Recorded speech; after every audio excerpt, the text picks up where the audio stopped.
보통 집들이나 가게 개업을 축하하러 갈 때 많이 가져가는 선물 중에 하나가 휴지입니다. 가격이 적당하기도 하지만 새로 이사간 집에서 또 개업한 가게에서 잘 풀리기를 바라는 마음을 표하기 위해서 우리는 휴지를 가져갑니다. 그래서 실제로 잘 풀리는 집이라는 휴지도 있습니다. 우리는 휴지처럼 우리가 하는 일이나 관계가 술술 잘 풀리기를 원합니다. 그러나 실제 우리 삶은 좀처럼 잘 풀리지 않습니다. 인생은 휴지보다는 항해에 가깝기 때문입니다. 오늘 우리가 읽은 로마서 사도행전 27장은 한 장 전체에 걸쳐서 길고 상세하게 항해 이야기를 다루고 있습니다. 성경이 만약 아니라고 한다면 그렇죠? 그 당시에 이렇게 항해에 관한 자세한 기록을 담고 있죠. 바울이 로마 황제에게 상소했기 때문에 바울은 다른 죄수들과 함께 로마로 이제 이송을 가게 되었습니다. 그리고 그 호송하는 책임자인 백부장 율리오의 호의로 누가와 아리스다고도 함께 동행하게 됩니다. 가이사랴에서 출발하는데요. 가이사랴에서 로마로 직행하는 배가 없었습니다. 그래서 배를 갈아타기 위해서 시돈을 거쳐 무라라는 곳에 가게 되었습니다. 이 무라는 곡물의 수출 항구인 알렉산드리아로부터 지중해를 건너 로마로 곡물을 싣고 가는 배들이 잠시 머무는 정박지였습니다. 그래서 무라까지 가서 거기서 로마로 가는 배를 갈아타게 된 것이죠. 따라서 무라에서 갈아탄 배는 로마로 곡식을 수송하는 화물선으로 보입니다. 원래 무라에서 니도까지는 하루에 항해할 수 있는 짧은 거리였지만 심한 맞바람 때문에 며칠을 걸려 간신히 니도 맞은편에 도착했습니다. 사진을 한번 로마로 가는 경로를 한번 보시겠습니까? 네. 가이사랴, 시돈, 무라, 니도 이렇게 가 있죠. 그리고 니도 맞은편에 도착해서 원래 정상적인 경로를 가야 되는데 너무 이렇게 맞바람이 심해서 섬의 남쪽 해안선을 따라서 바람막이로 삼아서 항해해서 미항이라는 곳에 간신히 도착하게 되었습니다. 우리 7절과 8절 말씀을 다시 한번 읽어보도록 하겠습니다. 배가 더디가 여러 날 만에 간신히 니도 맞은편에 이르러 풍세가 더 허락하지 아니하므로 살몬의 앞을 지나 그레데 해안을 바람막이로 항해하여 간신히 그 연안을 지나 미항이라는 곳에 이르니 라세아시에서 가깝더라. 여러분 7절과 8절에 나오는 더디, 또 간신히, 그렇죠? 풍세, 또 간신히라는 이 단어들을 통해서 그들의 항해가 얼마나 힘겨웠는지를 그렇죠? 우리는 간접적으로 느낄 수 있습니다. 9절에 보면 이 항해하던 때가 금식하는 절기가 지나서 항해하기 위태로운 시기였다라고 9절에 표현하고 있습니다. 아마도 10월 중순부터 10월 말쯤이었을 것이라고 추측되는데요. 당시 9월 중순부터 11월 중순 사이는 항해가 위험한 시기였고요. 11월 중순부터 겨울이 끝나기까지는 항해가 불가능한 시기였습니다. 그러니까 지금 10월 중순과 말이었다면 약간 이제 걸쳐 있는 시기인 거죠. 항해가 위험하고 항해가 불가능한 시기 그 사이쯤인 것 같습니다. 심한 역풍과 거세지는 풍랑 속에서 힘겹게 미항까지 온 그들은 이제 항해를 계속해야 할지 아니면 여기서 겨울을 날 때까지 기다려야 할지를 선택해야 했습니다. 바울은 비록 뱃사람은 아니었습니다. 그렇죠? 그러나 바울은 선교여행 1차, 2차, 3차 선교여행을 다니면서 기록된 것만 해도 총 11번의 배를 탔습니다. 그리고 고린도후서 11장 25절을 보면 그렇게 많은 배를 타고 다니면서 3번이나 파손된 경험이 있다라고 바울이 기록하고 있어요. 그러니까 바울은 배를 많이 탔고 파손된 경험까지 가지고 있었기 때문에 지금 이 상황 속에서 더 이상 항해를 하는 것은 무리라고 판단했어요. 위험하다고 경고했고 항해를 여기서 중단해야 한다라고 말했습니다. 주장했습니다. 10절 말씀을 같이 읽겠습니다. 바울의 말입니다. 말하되 여러분이여 내가 보니 이번 항해가 하물과 배만 아니라 우리 생명에도 타격과 많은 손해를 끼치리라 하되 여기서 항해를 중단해야 한다고 주장했습니다. 그러나 선장과 선주의 생각은 달랐습니다. 그들 역시 지금이 항해하기 좋은 시기는 아니라는 걸 알았어요. 항해하기 위험한 시기라는 것을 알았지만 이곳 미항에서 겨울을 보내는 것은 불편하다고 생각했습니다. 그래서 여기서 미항에서 조금만 더 가서 베닉스라는 곳까지만 가서 거기서 겨울을 보내자라고 주장했습니다. 이 베닉스 항구는 크레타 섬의 항구로서 겨울에 부는 북동풍으로부터 배를 보호하는데 아주 효과적인 지형을 가진 조건이었기 때문입니다. 미항에서 베닉스 항구까지의 거리가 약 80km였다고 합니다. 그러니까 순풍만 불어주면 하루에 갈 수 있는 거리였던 거죠. 그러니까 그 정도는 가도 괜찮다라고 그들은 판단한 것입니다. 이제 그 호송 책임을 맡은 백부장은 결정을 해야 되는 것이에요. 그렇죠? 항해를 중단해야 하는 바울의 말이 있었고 베닉스까지만 항해를 지속하자라고 주장하는 선장과 선주의 말이 있었습니다. 이 두 말 중 율리오는 누구의 말을 들었습니까? 만약 여러분 같으면 누구의 말을 들으셨겠습니까? 네. 바울의 신분은 뭐죠? 바울의 공식적인 신분? 죄수. 그렇죠? 네. 그리고 다른 사람은 선장과 선주죠. 그렇죠? 누가 더 전문가죠? 선장과 선주가 훨씬 더 전문가죠. 11절 말씀 우리 함께 같이 읽겠습니다. 백부장이 선장과 선주의 말을 바울의 말보다 더 믿더라. 그렇죠? 우리가 종종 지금도 그런 일들이 실수가 일어나게 되는데 전문가의 의견을 너무 따르는. 그렇죠? 전문가의 의견을 우리가 잘 귀담아 들어야 되지만 일반인의 상식보다 전문가의 의견이 더 앞설 수는 없습니다. 사실은. 백부장은 죄수 바울의 말보다 전문가의 말, 선장과 선주의 말을 더 믿었던 것이죠. 또 그때 마침 순풍이 불어왔습니다. 그러니까 이때다 싶었던 거죠. 그래서 그들은 서둘러서 미항을 떠났습니다. 13절 말씀을 같이 읽겠습니다. 남풍이 순하게 불매 그들이 뜻을 이룬 줄 알고 닷을 감아 그레데 해변을 끼고 항해하더니, 그렇죠? 아싸 이러면서 이제 닷을 감아서 항해를 시작했죠. 그러나 항해를 시작한 지 얼마 되지 않아서 갑자기 유라굴로라는 광풍이 불어왔습니다. 이 유라굴로는 동풍을 뜻하는 유로스와 북풍을 뜻하는 아쿠일로의 합성어인데 갑자기 불어오는 강한 북동풍을 의미합니다. 갑자기 광풍이 불어왔어요. 강한 북동풍이 불어오면서 배는 바람에 이리저리 밀려가기 시작했습니다. 그리고 지중해 한가운데로 떠내려가고 말았습니다. 14절과 15절 말씀을 우리 함께 읽겠습니다. 얼마 안 되어 섬 가운데로부터 유라굴로라는 광풍이 크게 일어나니 배가 밀려 바람을 맞추어 갈 수 없어 가는 대로 두고 쫓겨 가다가, 그렇죠? 얼마나 바람이 거세고 강했으면 광풍이라고 불렀겠습니까? 선원들은 승객들을 태우고 내릴 때 사용하는 거룻배를 끌어올리고 배가 부서지지 않게 하려고 밧줄을 이용해서 선체를 동여매고 또 바다에 닷을 내리는 등 혼신의 수고를 했지만 표류하는 것을 막을 수 없었습니다. 풍랑으로 인해서 배에 물이 들어오기 시작했습니다. 그 배가 어떤 배로 추측된다고요? 곡식을 싣고 가는 화물선이라고 추측되죠. 그러니까 물이 들어오면서 무거워지게 되죠. 그러니까 선원들이 하는 수 없이 배에 실은 화물을 바다에 버리게 됩니다. 여기서는 그냥 화물을 버렸다라고만 표현하고 있지만 38절에 보면 밀을 버렸다라는 표현도 나오거든요. 그래서 아마도 이 화물은 곡식으로 보입니다. 곡식을 버렸음에도 불구하고 여전히 문제가 해결되지 않자 이제 배에 실은 기구들마저, 꼭 필요한 기구들을 제외한 나머지 기구들마저 버렸습니다.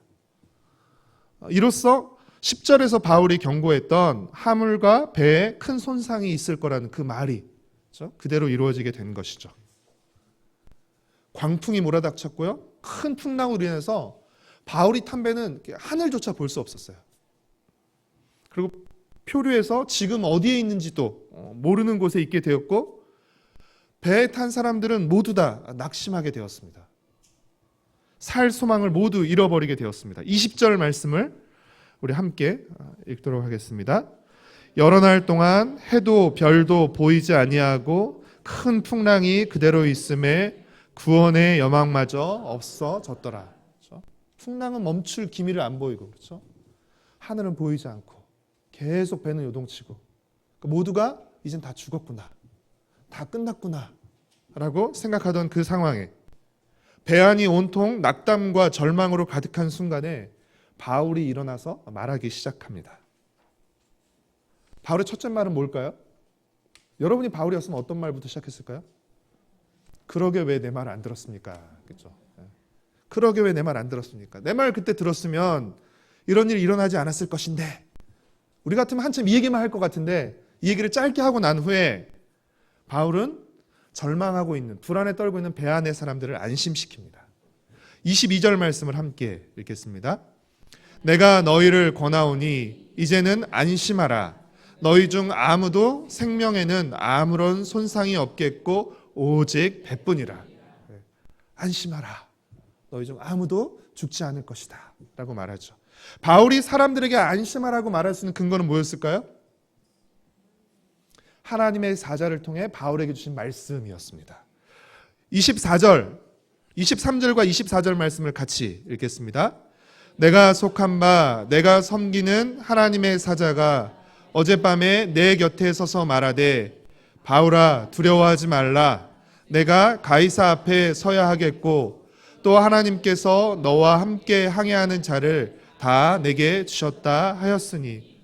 여러분 24절의 말씀은 사도행전 23장 11절에 나왔던 말씀과 또 동일한 말씀입니다.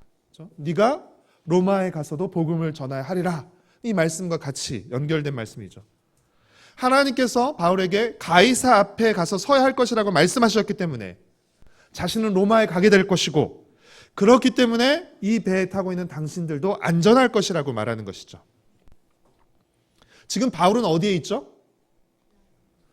풍랑이 이는 표류하는 뱃속에 있습니다. 그러나 바울은 자신이 어디에 속해 있다라고 말합니까? 자신이 하나님께 속해 있다라고 말하고 있습니다. 자신이 하나님께 속해 있고 또 하나님이 자신의 말씀을 이루시는 분이심을 믿었기에 그는 낙담하고 절망하는 이들에게 소망을 말해줄 수 있었던 것입니다. 25절 말씀 우리 함께 읽겠습니다. 그러므로 여러분이여 안심하라. 나는 내게 말씀하신 그대로 되리라고 하나님을 믿노라. 그렇죠? 미왕을 떠난 지 열 나흘째 되는 날, 그렇죠? 광풍을 만나고 거의 한 2주가량을 풍랑에 막 떠돌아다니게 된 것이었죠. 그리고 그 표류하던 배는 작은 섬에 이르게 됩니다. 그리고 배에 탄 276명의 사람들은 모두 무사히 육지에 오르게 됩니다. 44절 말씀을 우리 함께 읽겠습니다. 그 남은 사람들은 널조각 혹은 배 물건에 의지하여 나가게 하니 마침내 사람들이 다 상륙하여 구조되니라. 물론 이 과정에서도 사실은 여러 가지 해프닝이 있었습니다. 나만 살겠다고 선원들이 몰래 도망치려고 하다가 거룻배를 내려서 도망치려다가 걸리기도 했고요. 또 죄수들이 도망쳐서 형벌을 받게 될 것을 두려워했던 군인들이, 로마 군인들은 만약에 자신이 호송하던 죄수를 놓쳐버리게 되면 자신의 죽음으로 그걸 대신해야 했어요.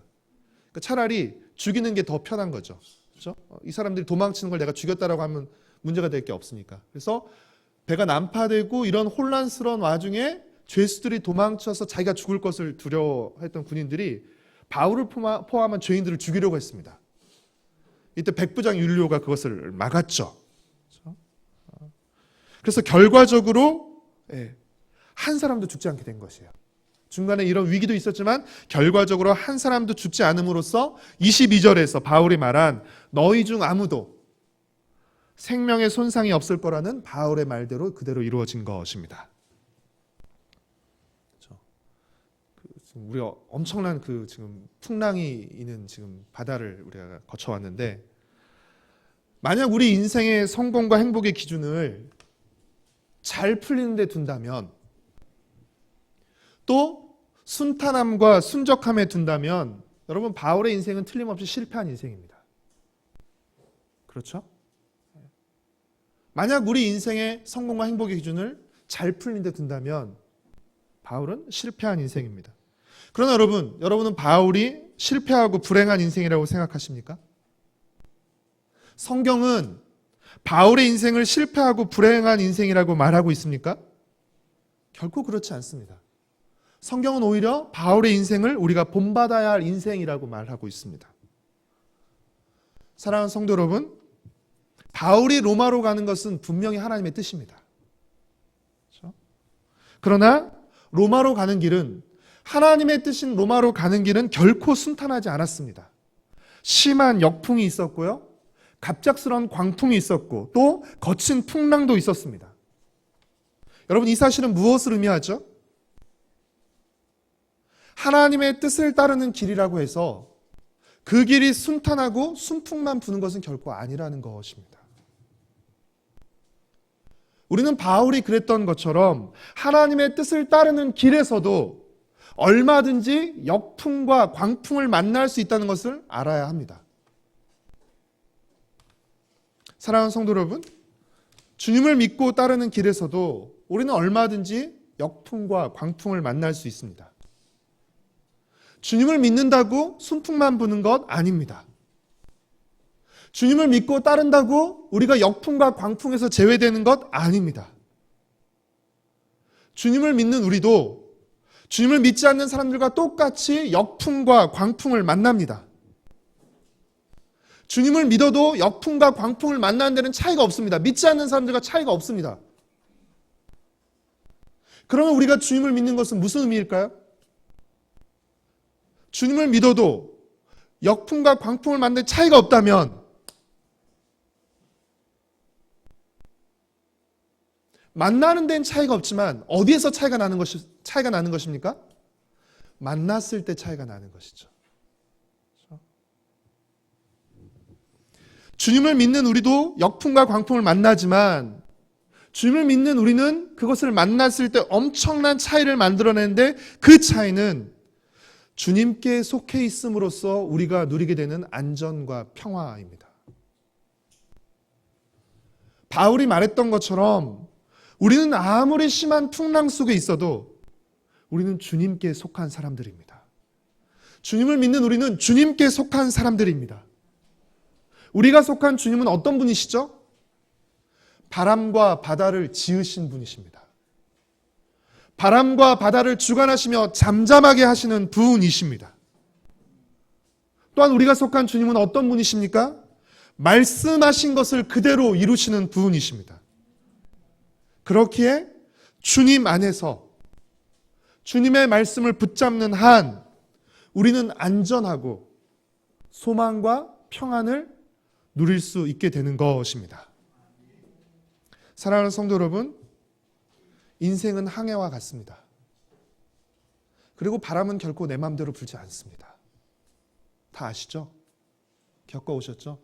바람은 결코 내 마음대로 불지 않습니다. 지금까지 그래왔고 앞으로도 그럴 것입니다. 인생이라는 항해에서 우리에게 가장 중요한 것은 무엇이죠? 더 크고 좋은 배를 타는 것 아닙니다. 더 많이 배에 싣고 더 편안하고 즐겁게 가는 것이 아닙니다. 인생이라는 항해에서 가장 중요한 것은 우리가 주님을 선장으로 모시고 주님과 함께 그리고 주님이 뜻하신 방향으로 나아가는 것입니다. 그것이 가장 중요한 것입니다. 주님이 뜻하신 방향으로 나아가는 것. 빨리 편하게 가더라도 주님이 뜻하신 반대 방향으로 간다면, 그래서 주님과 멀어진다면 그것은 실패이고 불행입니다.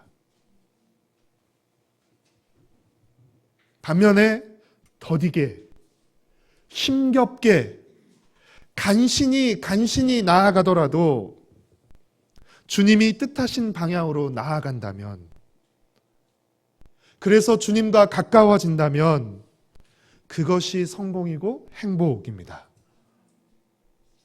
바울이 탄 배가 역풍과 광풍을 만나 어렵게, 힘겹게, 아슬아슬하게, 위태롭게 간신히 가지만 어쨌든 로마로 가고 있다는 것이 중요한 것입니다. 그 배가 하나님이 뜻하신 로마로 나아가고 있다는 것이 중요한 것입니다. 우리 개인에게 있어서 어떤 바람을 만나느냐는 것은 굉장히 중요한 문제입니다. 큰 문제입니다. 순풍이냐 역풍이냐 광풍이냐 어떤 바람을 만나느냐는 것도 너무 중요하지만 그것보다 더 중요한 것은 우리가 주님께 속해 있느냐 하는 것입니다. 그리고 우리가 주님께서 이끄시는 방향으로 나아가고 있느냐 하는 것입니다. 인생의 성공과 행복은 잘 풀리는 데 있지 않고 하나님의 뜻을 잘 따르는 데 있다는 사실을 여러분 명심하시기를 바랍니다. 사랑하는 성도 여러분, 그렇기에 순풍만이 축복이 아니라 때로는 역풍과 광풍도 축복입니다. 광풍의 가장 큰 유익과 축복은 무엇이죠? 갑작스러운, 예상하지 못한, 그렇죠? 미친 바람이 내 삶에 몰아닥쳐서 전혀 예기치 않은 것으로 나를 끌고 가버리게 됩니다. 광풍의 가장 큰 유익과 축복은 무엇입니까? 인생이 내 마음대로 되는 게 아니라는 것을 깨닫게 해준다는 것입니다. 인생의 주도권이 내게 달려있는 것이 아니라는 것을 깨닫게 해준다는 것입니다. 그래서 지금까지 내가 하나님 대신 붙잡고 의지하고 쌓아뒀던 것들을 버리게 해준다는 것입니다. 광풍을 만나지 않았다면 결코 곡식 버리지 않을 것입니다. 왜요? 이 배는 곡식을 싣고 가는 배입니다. 더 많은 곡식을 더 빨리 로마로 이송하는 것이, 그렇죠? 수송하는 것이 이 배의 목적이었고, 어쩌면 선장과 선주가 힘겨운 날씨임에도 불구하고 무리하게 항해를 가능했던 것은 어쨌건 더 빨리 이것을 로마로 보내고 더 많은 이익을 얻기 위한 것이었는지도 모릅니다. 광풍을 만나기 전까지는 절대 놓지 않습니다. 광풍을 만났을 때 우리는 눈물을 흘리면서 그것들을 버리게 되는 것이죠. 우리가 붙잡고 있던 것들을 내어버리고 하나님을 다시 붙잡게 되는 것이죠. 그리고 하나님만이 우리의 소망이 되신다는 것을 다시금 깨닫게 해준다는 것입니다. 광풍은 우리로 더욱 주님을 붙잡고 의지하게 해줍니다. 그리고 동시에 절망 가운데 있는 이들에게 우리가 주님께 속해 있음을 보여주고 소망을 주시는 그 주님을 전할 기회를 제공합니다. 역풍과 광풍이 우리의 믿음과 소망을 드러내는 것입니다.